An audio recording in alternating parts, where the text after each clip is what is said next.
Good morning, everyone. Welcome to the Beyond Challenges podcast. Today, we have someone who is a LinkedIn lead generation professional who has helped multiple people land high quality leads through LinkedIn. Not just this, she's been in the challenge game since 2018. Wow.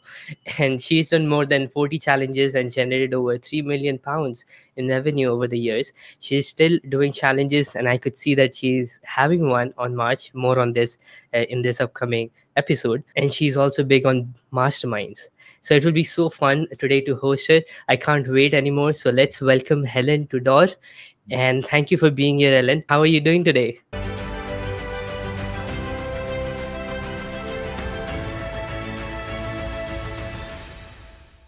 Oh, hiya. I am good. Thank you. Thank you so much for having me. I'm excited to talk everything about challenges. I don't get asked about challenges very much, so I'm excited to be here.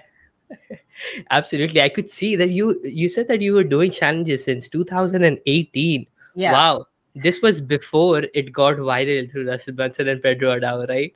So that's amazing. I would love to talk more about it. Like, can you give me a backstory about where you started from all of this and where you come from? Yeah, I didn't even know what a 5-day challenge was, really. I think I must have heard it mentioned or seen somebody maybe do one. I thought, oh, I could do that. So I went and just did my own. I was completely making it up as I was going along. I was literally doing the task in the morning myself live, and then I was doing the Q&A myself live. And I think the thing that made mine a bit different right from the beginning was that I saw that you're supposed to do a live in the evening to do Q&A, and I thought, well, I'm going to have a wine while I'm doing that. So that became like my signature thing, which was live with wine to do the Q&A.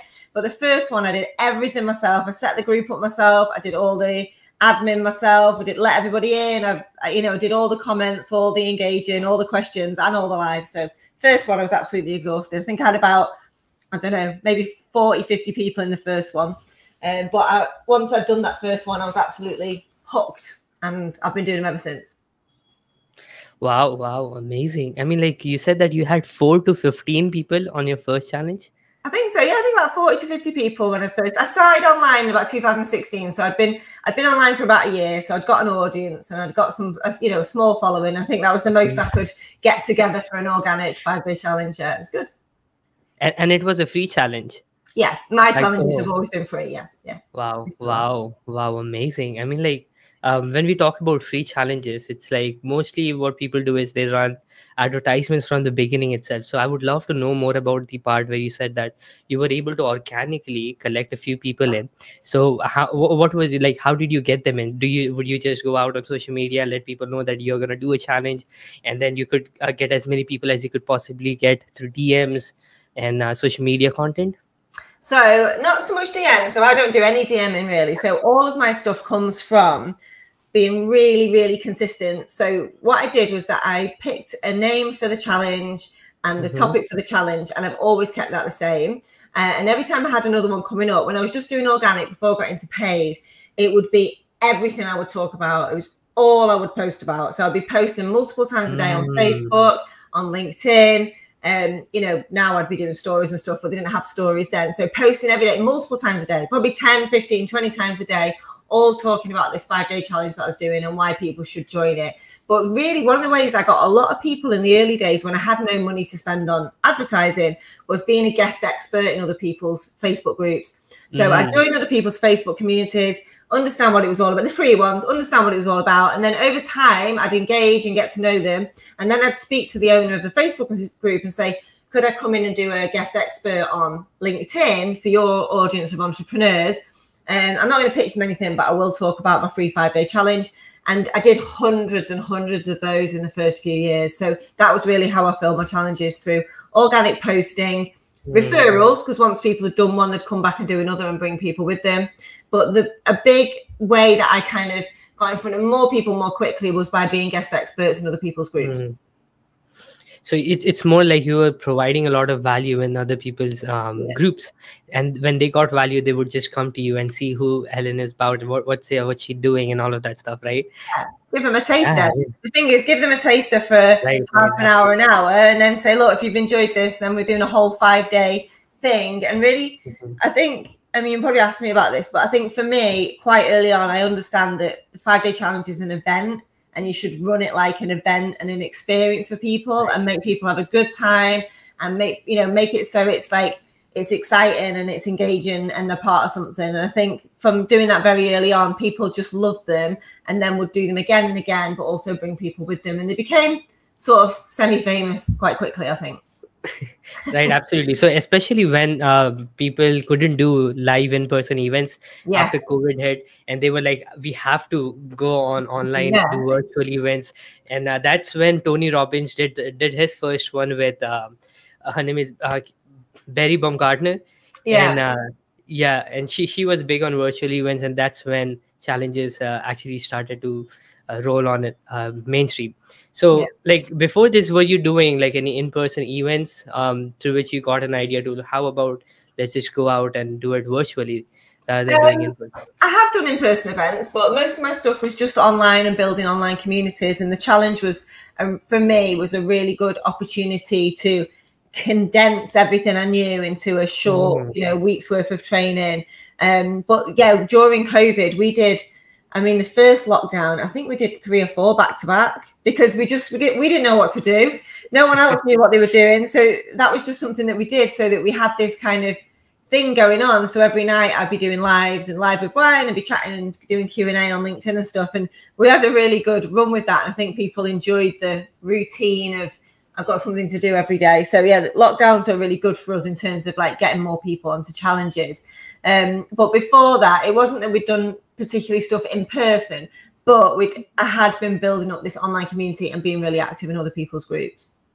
Right, absolutely. I mean, like I saw your community, it had around 9,000 people inside of your Facebook group right now, right? Yeah, so we've got about 9,000. We'll probably we will hit 10,000 in March, which will be quite a milestone. So I've got 20,000 people in my free Facebook group. That's been building over the last 7 years. And I've got 2,000 people in my paid program.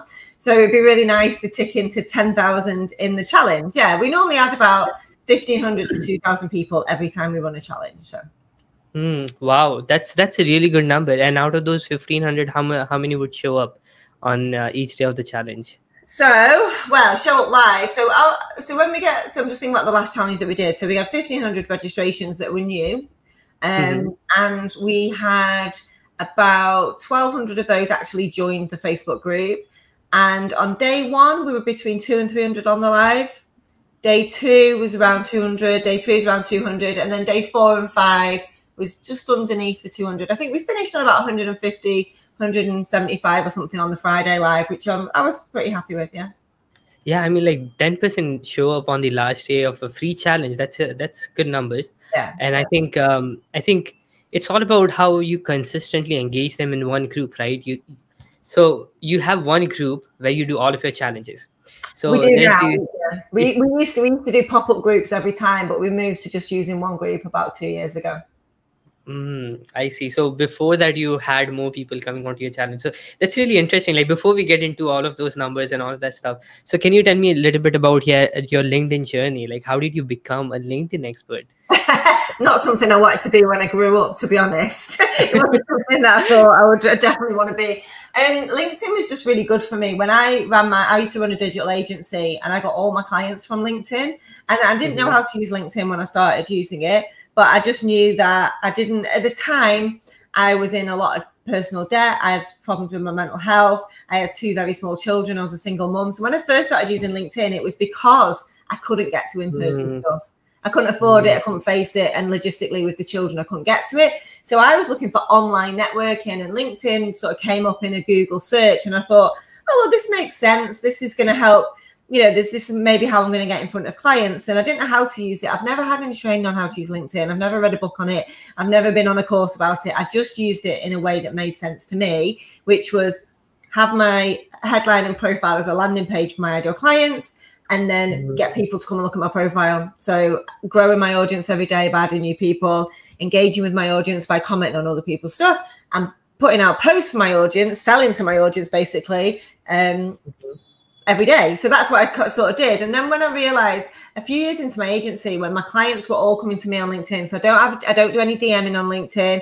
I don't do any you know, I don't use any automation. I'm not in any engagement pods and all that kind of stuff that I've seen. It's all very, very organic and inbound marketing. And somebody just said to me once at an event, like, how are you getting all these clients? I said, oh, they're all coming to me through LinkedIn. And he said to me, and I definitely owe this guy a pint, because he said, that's not how LinkedIn works. And I was like, no, it does. That's how it works for me. And I explained it to him, and he went off and he came back to me a few weeks later and he said, Helen, I did what you told me to do and it's worked and it's unbelievable. Like, you've got to start teaching this. You have to teach people this stuff, because this is not how anyone else is doing it. So I didn't even know. So I just started talking about it online and teaching it one-to-one, and it just worked for everybody. So I thought, well, the more I can teach this, the more people are going to get benefit. So if I do a free 5-day challenge, I can get as many people as possible to learn this stuff and get a result. And the rest, I guess, is history. Yeah. Not something I thought would become my main business, my main focus. Certainly not something I thought I'd get famous for, or even I'd still be doing 7 years in. But 7 years in, you know, my dad asked me quite recently, like, do you think you're going to run out of people to teach? And I was like, Dad, there's like nearly a billion people on LinkedIn on its own, you know, so never mind all the people. So I'm sure we'll get into ads in a bit, but you know, the reason why I spend so much money on Facebook advertising and I get so much grief in the comments of my Facebook ads, people say like, why are you advertising on Facebook if LinkedIn's so great? Most of my clients aren't really on LinkedIn. They might have an account, but they're not on there to see any posts and advertising and stuff. So actually, my audience mainly is I'm helping them go from Facebook, where they're hanging out, to using LinkedIn, to where they can get clients, you know. So that's really, I'm just never going to run out of people, am I, that need to make more money, which is basically what I teach, how to make more money. You know? So yeah, it's been a wild ride, I tell you, a lot of fun. I'm very, very grateful. Yeah. Yeah, I mean, like, I can see that. Absolutely. And you love what you do, right? I mean, you're very passionate about LinkedIn. And I can say that while you were mentioning about all of your stories. And I think you mentioned a really good thing over there, that you do not use tools and you do not ask people to DM, like spam on DMs, right? Yeah. And I think a lot of LinkedIn gurus, all of them do that, and they say that you can automate LinkedIn and you can send 1,000 DMs per day, out of which like 100 people are going to send a message back who would be interested, so on and so forth. So like, how is it so different that your strategy works without sending it DMs? I mean, if it's okay to ask, if it's absolutely. So I would say, I mean, hand on heart, sending DMs does work on LinkedIn. And if you write, and they're right, you send 1,000 DMs, you might get 100 responses, maybe 10 of those might turn into clients. And they absolutely will do. Sending DMs does work on LinkedIn, just like standing outside the supermarket asking if you've got Sky TV works. Just like ringing everyone up, asking them if they need a new mobile phone works. It does work. Right. But how does it make you feel? So the thing is, now we've got automation, and just by the way, I do not recommend. I knew the LinkedIn helper guys when they were setting up, and I used to say to them, this is going to get accounts shut down. They said, it's definitely not, and it definitely did. But anyway, so it's a dangerous game to play anyway if you're using your own account. I know most of the automation guys will set up burner accounts and stuff. So definitely don't use it on your account, particularly if you've built it up, because LinkedIn will shut you down if they detect you using Chrome extensions and things like that. But fundamentally, the reason why I don't teach DMing as a strategy, even manual DMing, is because when I did it, and I have done it in the past because this is what everyone said I should do, it made me feel awful. It made me feel horrible. It made me feel like dirty, because you send 100 messages. Yes, one person might buy from you, and that's great. But there's 99 people that don't want to work with you, are completely repelled from working with you. They might delete you, might block you, they might just roll their eyes, but they just don't like you. And for me, that energy was just not I was just not ready for that level of rejection, So for me, it was about, I want people to come to me when they're ready. So my stuff takes time, and a lot of people hate that, like, I want instant quick fix, right? And I get that, right. But my way takes time. I'd say it takes 3 to 6 months to really start working, 12 to 18 months to be a really consistent kind of lead gen strategy. But once it starts working, you can't stop it. As long as you keep doing the 3 things a day, you're still going to get clients, still going to get leads, which is great. It's a beautiful way to sell to people, because they're coming to you to buy. The energy is really good. They're ready to buy. They've been watching you for ages. They've not been commenting. They've not been liking your stuff. You don't even know who they are. But they've been watching your stuff, been watching your videos, they've been watching your posts, they've been seeing what you've what you charge and all this stuff. I talk about radical honesty on LinkedIn. Just be honest. Who are you? What do you do? How much do you charge? How do I get it? What's it going to do for me? And like, is this the thing for me? And I think if you can be really radically honest on LinkedIn and consistent, those two things mean that over time, and just take time, constantly growing your audience, constantly engaging with them, constantly putting out content for them, over time, people will see you as the go-to person for your thing, and they will come to you when they're ready, and they will buy from you without you ever needing to do sales calls, particularly, definitely no discovery calls. You don't need to sell to them or convince them to buy because they've already come to their own conclusion. So my way is for heart-centered, heart-led people who don't want to spend all day feeling uncomfortable, feeling like they're selling all day and feeling like, you know, but if you're not bothered, you know, you're not emotional like me, and yet 100% you can set up automation, burner accounts, DM 1,000 people a day, and it does work. So you make a choice. I love your perspective on that, because like I can feel when you say that you do really feel very bad when you send 1,000 DMs, because you have a brand, right? You have a personal brand, and people can see your content. And just imagine if Russell Brunson would send 1,000 DMs to all of us and say, I want to work with you, and I'm looking for 10 people to work with. Like, it doesn't make sense. He's Russell Brunson, right? I mean, people go to him.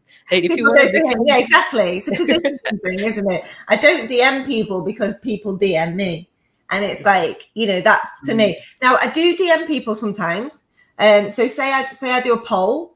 And part of the poll is like, have you thought about working on your LinkedIn? Which of these things would you like to do? Like in-person event, group program, free 5-day challenge. And then absolutely, if people vote on that poll, I'll send them a DM and be like, thanks for voting on my poll. Here's the link to the challenge. So it's not, I'll never DM people, or somebody that I know, or maybe I see you on there and I'll be like, oh, you know, really enjoyed the podcast or whatever. Like, absolutely, people that you know, or somebody who's commenting, liking all your stuff, and they're giving you massive buying signals, then yeah, of course send them a DM. Be like, you know, stop flirting with me. Let's do some business.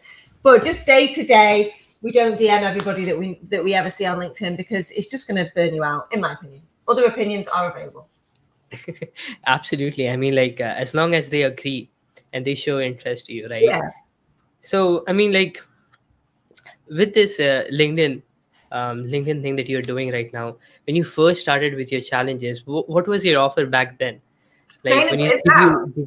did you have any idea what I'm going to sell on my first challenge, or you were just like, I want to provide as much value as I could? No, I knew what I was going to sell. So my offers, this is the secret of success, guys. This is really boring, by the way. This is going to be a big takeaway. I've done the same thing for 7 years. Same 5-day challenge, same offer. Same 5-day challenge, same offer. It's never changed. The only thing that's changed is the price. As my business has grown, things have changed. Like, the price has gone up, but only from like £1,000 up to like 2.5 over 7 years. So not massively. So not much has changed. And the challenge format has always changed. Has never changed either. Been some tweaks here and there, but nothing major. The overarching structure is the same. But what happens is people get something different from it every time, because they're different, right? And I'm different. You know, people have watched me do it for 7 years. That's a long time. You know, they've seen me from like doing them single in one house to moving and buying another house and doing it in those houses, and then the children getting involved and growing up, and then seeing me getting married and stuff. So anyway, so people have been on that journey. But the very first one, I knew I wanted to sell the LinkedIn Mastermind, because that's my flagship program that's been going since then. But I just wanted to give as much value as possible. And this is genuine, because I wanted as many people to get the training so they could go and get a result. So for me, the challenge is not just about the sale, and absolutely it is about the sale. Don't get me wrong. You know, I do know my number. Well, I think I know my numbers. You're going to ask me about them in a bit. Hopefully I don't stumble over them. But, you know, it's a data-led exercise. The challenge is a money-making machine for me. I know that if we spend X on ads, we get X amount of leads, we get X amount of conversion rate. So but the first one, I had absolutely no idea. Yeah. In fact, the first 10, I had no idea. And if anyone wants to take that away from today, you do not know what you're doing on a challenge till you've done at least 10, right? So 10 the same. Keep everything pretty much the same. Don't change things. Don't tweak things, because you don't know you can't test things unless you change one thing at a time. But the first one, I did want as many people as possible to get a result, because I know 97% of people don't buy from me on the challenge. I know that now. I didn't know that then. 95 to 97, depending on whether it's a good or a bad launch. But anyway, But I knew that if I could get them to take my advice and take it out and do something with it on LinkedIn, that when they started to get leads on LinkedIn, they'd remember me and they'd come back. So for me, it was very much a long-term game. Let's get 50 to 100 people into the room. I know they're not getting leads from LinkedIn. Otherwise, why the hell would they click on my link? So as long as I can give them enough in this week to go away and go and get leads from LinkedIn, they'll probably come back and buy from me in the future. So it was never it's all about this week and the conversions on the week. The conversions on the week are the absolute cream on the top, right? But the real long-term play is knowing that they'll come back, do another challenge, and then they'll buy because they'll have seen my advice in action. And really, I think, people give me the feedback that it's a great experience. I think the challenge is a great experience. I know that people get a lot from it, but ultimately, until you implement it, that's when you see the results. So, and I did realize that very early on, that it wasn't just about the sales on the week. It was about how could I educate people enough so that they could go and get a result in the following weeks and months and then come back and buy when they were ready. Wow, I love it. I mean, like, you dropped that you need to do 10 challenges so lightly. I was like, you just need to do 10 challenges for you to first figure out what your audience needs and what they want to buy. So like, you have done 40 plus challenges. I mean, that's huge. That's huge, right? So would you say that you now know every bit of your audience than you did on the first one? Like all the No, I'm always learning. Honestly, every challenge is such an exciting experience for me because although we've got a good broad idea of what will happen in terms of finances and conversions, we never know what's going to happen on the lives. We never know who's going to be in that group. We never know the comments we're going to get. But I tell you what I learned, what I did learn in that first 10 that is so different now in the last 10 is that I take no shit now. Like not one bit. So in the first 10, people will be saying, this is confusing, or I can't find my links, or this isn't the right thing for me, or I think you should do LinkedIn a different way, or I don't want to hear Helen's story, or you need to run this challenge in a different way to help me, right? Because anyone who runs challenges will know, you'll get 80% of people are amazing, 20% who are just, you can't please them. Yeah. No matter what you do, you can't please them. They're not going to buy from you. They're just disruptive in the group and things like that. Now, none of that. And it doesn't even happen now because in the middle 20, right? The middle 20, we got really hardcore. And it was like, if you don't want to be here, we'll say this right at the beginning. If this isn't right for you, just leave. We don't want to hear about it. We don't want to, don't tell us. Don't give us the feedback. We're not interested. This is a free challenge. There are no refunds. If you don't like it, leave. No disruption. If you don't agree with what I'm saying, leave. I'm not here to debate with you. I'm not here to argue with you. If you can't cope with the fact that it's 5 days of fast-paced training and it's going to be live every night and I'm drinking wine. I don't drink on them anymore, but I used to drink wine every night and some people used to be quite offended by that and I swear a lot and I'm northern and I talk too fast and I move my hands around. If you don't like that, just leave. And I think that really helped us as a team get rid of a lot of that distraction. Like I remember sitting on my bed crying one Sunday because somebody had said this challenge is crap. Like, I don't like it. It's rubbish. You should have done this, this, and this. And now I'm just like, that is like an old version of me, but it really messed with my energy. It messed with my ability to convert and close and to enjoy it and to have a good time. So we just don't have that anymore. And I think that was a conscious decision for me as the leader of the team. So this is where, we're going to put our boundaries in place now because it's scale. When you've got 20 people, 30 people, well, it's even more disruptive in a way. But when you've got 1,500, 2,000, 3,000 people, you haven't got time to focus on the people who don't want to be helped. And that's the same with like the feedback and stuff. If we try and help somebody and they're like, they just are so resistant to help, you know what I mean? They like do the LinkedIn headline. We have it headline day on a Wednesday. Do the LinkedIn headline. And no matter what my coaches say to them, they're like, well, I think it should be. I'm like, we only help people who want to be helped. Move on. Because there'll be somebody else who wants to be helped, who really loves it, who's really getting loads out of it. Focus on those people and let's get rid of those. So we have like a scorched earth policy for disruptive people. Wow. I mean, like you'd be seeing more of that inside of free challenges. And I think like I personally have done free challenges as well as paid challenges, right? And I think like in free challenges there are a lot of people, just like you mentioned, and I Yeah. have experienced that personally. Hosting a challenge, there was a person who came in and they were like, no, like I would rather wait for you to go ahead and do it a couple more times before you actually come back to me and say, then after you have done it, come back to me, and then I'm sure I'm gonna get you in. I was like, no, I mean, it doesn't work like that. I'm here to give you value, right? So I mean, I absolutely relate with you when you Mm. say that. And I think like, what were the major steps that you like? You mentioned one where you made people aware of everything that you were going to Mm. do at the beginning of challenges. And like, did you already have a team back then where you would just delete all the people who are not who are engaging in a bad way, or they are putting down wrong comments in the Mm. chat? So what were your other steps that you did in order to get them out of the equation? Yeah, I think making them up, making everyone aware of what the boundaries are. I think that was the thing that was missing in the first 10. Do you know what I mean? We didn't really have those boundaries. So now we have like a lot. There's a lot of rules basically. And we make people say yes to comment on the rules. And in fact, I actually went through them recently and softened them up a bit because they were quite hard and now they don't really need to be. So the energy is a bit different. But I'm very different as well. I'm a lot more confident anyway. So I don't really need to justify myself, whereas in the early days I was a bit unsure of myself and stuff. So there's that, and then the team, and just this it's just zero tolerance policy, I guess, behind the scenes as well. And we just delete people and block them out of the group, and we block them off everything. And sometimes they'll find me another way and be like, why did you delete them out of the group? And it's like, well, I don't even respond to them.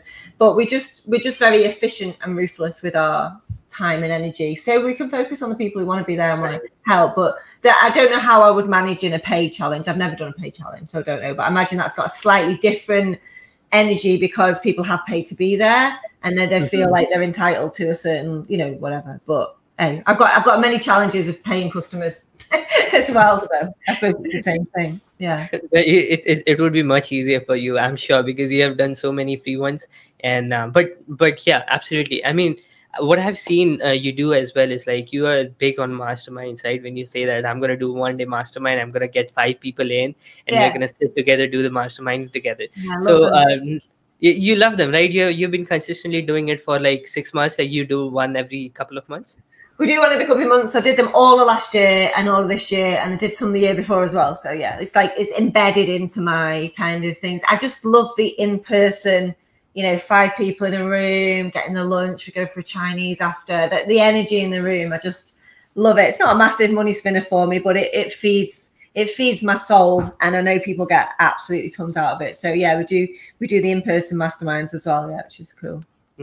Wow. So do you sell anything on the mastermind, or is it just like pure value? It's pure, what I would call pure masterminding. It's like people pay to be there, it's £500 to be there, so people invested to be there, and it's pure. It's at my house, it's on the sofas. Everyone gets half an hour to focus on their business, and there's a lot of other stuff in between, and people can ask me stuff, and it's really, really, really great. Pure masterminding, yeah, at its best, I think. Yeah. Wow, amazing. So you basically sell those masterminds through your challenges, right? No, I sell them organically through my content. What I sell on the 5-day challenge is my LinkedIn and business mastermind program. So that's my online program. So that's what we sell on the challenges mainly. So that's my $2,500 lifetime access, how to get leads from LinkedIn, and all the stuff I've done to grow my business from 0 to 3 million in revenue as well. So that's my main flagship program. So we've got 2,000 students in there. We went past that milestone this year as well, which was really exciting. Congratulations. That's huge. 2,000 people. 2,000 students was something that I wrote on my vision board, if you like, in 2016. I joined someone else's program, and she had 2,000 people in the Facebook group. And I remember thinking, wow, if she can do that, like maybe I can. So it took me 6 years, but I got there. So yeah. Inshallah, it's going to be 4,000 or 5,000 this year or by next year. Yes. So I would love to do a 10,000 person challenge. So I think that will be towards the end of next year, depending on how ads pan out this year, which is always, nobody really knows, do they? How are they going to go? So yeah, we'll probably get 2,000 in this one, and then we've got a few more. I'm just looking at my calendar, but we've still got another 4 to go. So if we should be heading towards 5,000 this year, and then 10,000 next year, which I just bring it on. I would love to do a challenge with 1 million people. I think that would be incredible. So yeah, the more the merrier for me. Absolutely. I mean, I love that you are actually going to go all in on challenges this year as well. So, I mean, Yeah. like, what has been your biggest motivation in doing challenges consistently? I mean, like, sometimes what happens is like, and I think this is a problem of big millionaires as well, that if when they find something that works, Mhm. they go ahead and do something else. Oh yeah, I did break it. I did stop doing challenges for a while and broke the whole thing, the whole business, and we turned everything evergreen. I was going to build all these funnels and everything, and I just missed it. I really missed it. So what I would say is the reason why I've gone all in on challenges, and I have had a little break, but not a massive one, and been back in all of last year and this year, and big plans for next year, is that I love it. Now, it's not, there's loads of ways to make money. There's loads of ways to do launches. There's loads of ways to sell stuff to people. It's not, challenges are not the only way. But if you love it, there's nothing better. For me, challenges are all about confidence. So I coach and mentor business owners as well. So like, and I coach and mentor in challenges, right? And it doesn't matter whether you got 10 people in or 1,000 people or 10,000 people.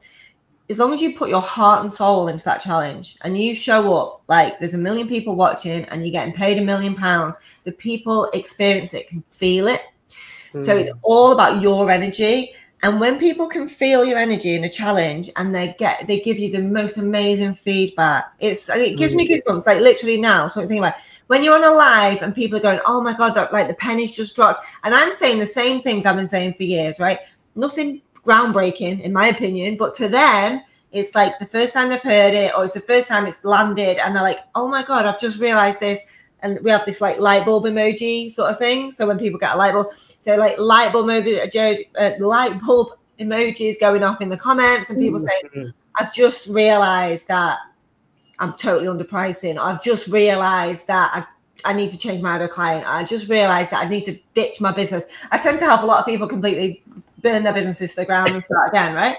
And that to me gives me so much joy and it gives me so much confidence, because the feedback is so immediate, when it's just such an energetic buzz for me, and I missed it so much when I started. So I had a big realization this year that, in fact, not even this year, this month, I was on another mastermind that I'm in, and I realized that I don't actually run a training business.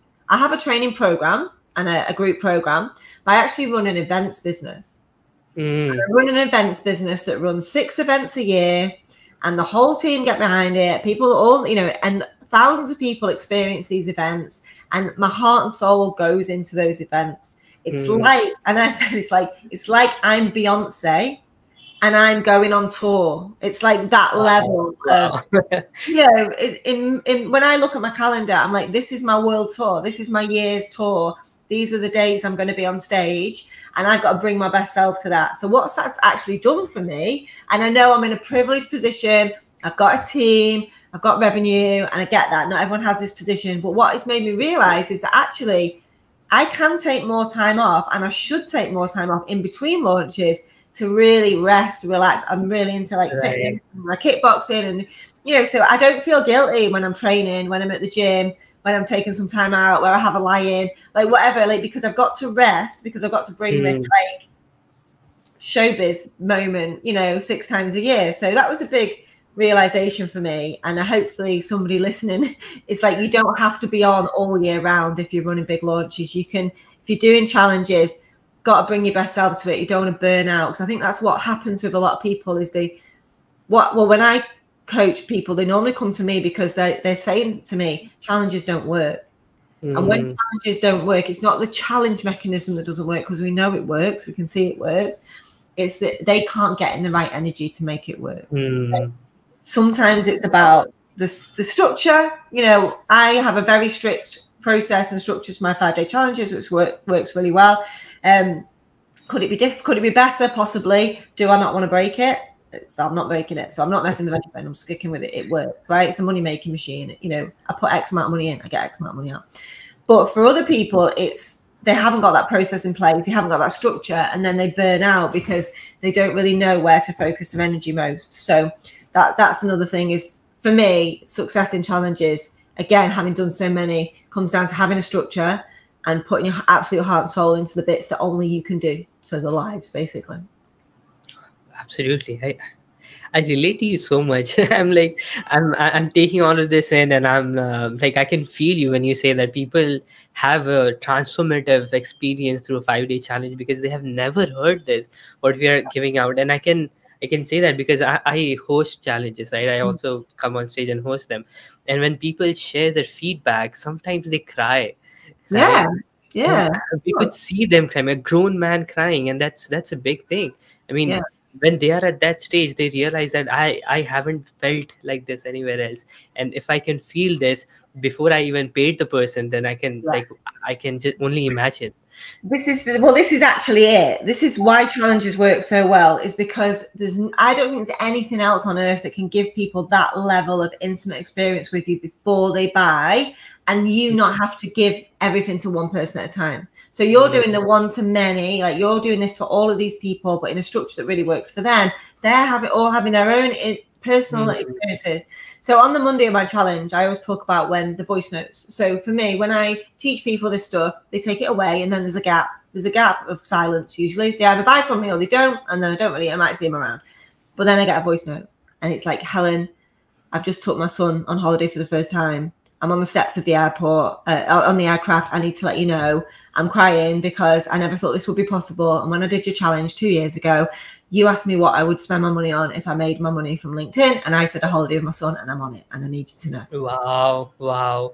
That's the outcome of the challenge. That's the power of the challenge, is that they never forget the person who helped them start on the journey to where they are now. It's priceless. It's amazing. Priceless, absolutely, absolutely. And you're doing that with a free challenge, like, you're doing some really good stuff, Ellen. Let me, if nobody said that, let me acknowledge that for you. Oh, thank you. Oh, don't, you'll make me cry. It's like, I mean, it's true, you know. Sometimes people give me grief, whatever, like people do online, and I've made loads of money, and people are like, oh, it's bullshit, you're fake, you know, snake oil salesperson, all that. But I know that I'm doing good in the world. I know, because I got those voice notes, right? But yeah, I sleep great at night, and I've made millions of pounds as well. It's like, how lucky am I that I've managed to balance income and impact so well that these free 5 day challenges people can take part in. It doesn't cost them anything. I don't even expect them to buy. I ask them to buy, but I say that at the beginning. I'm like, 95% of you won't buy, and that's okay. So don't feel like guilty for taking all this content. Take it, use it, and send me the voice note, right? And like, yeah. I feel like everyone needs to know how powerful this is for businesses, you know? Everyone should be doing challenges, right? Absolutely, I'm all in all for that. Absolutely. Yeah. So yeah, absolutely. All right, so I think, like, we have come to the stage where we are going to do the rapid fire. Okay. So just in case anybody doesn't know what rapid fires are, we do this rapid fire to understand the numbers that Helen has got after 40 challenges. So I mean, I'm excited about this. So we're ready when you are. Let's do it. All right, awesome. So in numbers, if you can recollect, how many challenges have you done in total? 40-ish. 40. 40-ish. Yeah. Okay. And how many people averaged in each challenge? Oh, average would be 750 across all of those. That. Wow, Yeah. 750. That's a very good number. And what was the lowest ticket offer that you have ever pitched from your challenge? 997. $997? No, £997. Oh, okay. £997. Awesome. So, what was the first revenue collection from your first challenge ever? What was the what, sorry? First challenge revenue. First challenge revenue, I know this. It was 8 people, so £8,000. £8,000. Okay. And what was the highest ticket offer you have ever sold from a challenge? 2,497, which is how the price that we sell now. Yeah. Now, okay. And what is the highest revenue you have collected from one challenge? Oh, £215,000 in 2019. Wow. Yes. My first ever 200K plus launch. It was very exciting. Yeah. Awesome. So, if you wanted to make $1 million in the next 30 days, okay, and you had no other vehicle, would you still choose to do that in a challenge, through a challenge? And you would go all in on promoting that and just getting business from that? I would Do you go think it's all possible? in. Yeah, I'd do the biggest, best all singing, all dancing challenge the world has ever seen and make $1 million from it. And I really expect to do that in the next 3 years. Yeah. Absolutely. And solo or a collab challenge? Solo, always solo. No collabs from me. Okay, so you haven't done any collabs before? No, never. No, I've done some affiliates in way back before. I was thinking this pre and post COVID, right? Pre-COVID, we did some affiliates and we did a couple of like partnerships, but only 2, and I've never done them since. Now, is it in my future? Possibly. My new mentor is like, you must be doing JVs, you must be doing partnerships. So I'm not saying never. I'm just saying it's not been. It's all they've all been Not pretty yet. solo. Yeah. Mm-hmm. Absolutely. I mean, thank you so much for sharing all of that with us, Helen. It was an honor to host you today. And lastly, I would just like to ask you this one question. What would you say to someone who's on the fence and still procrastinating on doing a 5-day challenge for themselves? Do it. But remember, your first one is only the test. It's not, it doesn't mean anything about you. It doesn't say anything about you. It doesn't mean anything about you and your business, your audience. It's just a test. Honestly, your first 10 are all tests. So step 1, get a date in your diary and post about it right now. Before you do anything else, pick a date, publicly declare it, and start working towards that date. Make it about 4 weeks from now. So it's not too far away, not too bad, and start promoting it like mad. Do it even though you don't know what you're doing. That's what I did. Do it even if you've got to do it all yourself and you haven't got a team, because that's what I did. Honestly, do it. The sooner you start, the sooner you'll be in multi-6-figure challenges or whatever you want, however you want to glamorize it. I started, honestly, I've spent £250,000 on Facebook ads. I've made £3 million, and it's all come from challenges. So you see me at this end of the scale, but honestly, I was right at this end of the scale. So if you don't start now, you're never going to get there. So please do a challenge. Come and do. So what I would say, actually, pick a date, come and do my challenge. Watch everything we do. Every post, every email, every WhatsApp you get, just copy it. Just check, just use my stuff and just whatever they call it, funnel hack it or whatever. Just use my stuff, make it your own. Come and do the live, see how I do the live, see how I come on the Wednesday, see how I tell my story, see how I pitch it all at the end. You'll probably buy it. You'll be like, I'm going to buy it. It's great. See how I pitch, see how I sell, see how I close it out, and just do the same for you. Honestly, please come, please do it and let me know. Send me a voice note once you've done it. Absolutely. I think I'm going to be the one who will be funnel hacking you. So it's going to be pretty interesting. So everybody who wants to join Helen's challenge, upcoming challenge, is going to come on March 11th. So yes. I'm going to drop the link in the description so that you can go ahead and check it out. And thank you so much, Helen, for hopping on. It was a pleasure to host you today. Thank you so much. All right. So with that, we come to an end of this podcast. If you liked it, go ahead and share your views in the comments below. I would love to hear your feedback on how you're liking it and what we can do to improve it. Okay. So also, if you have any other questions, drop them in the chat. We are going to make sure that we put this with Helen and we can bring you the content. Okay. I have a gift for you in the description as well. Go ahead and check it out for launching your next 5-day challenge. And I'll see you on the next one.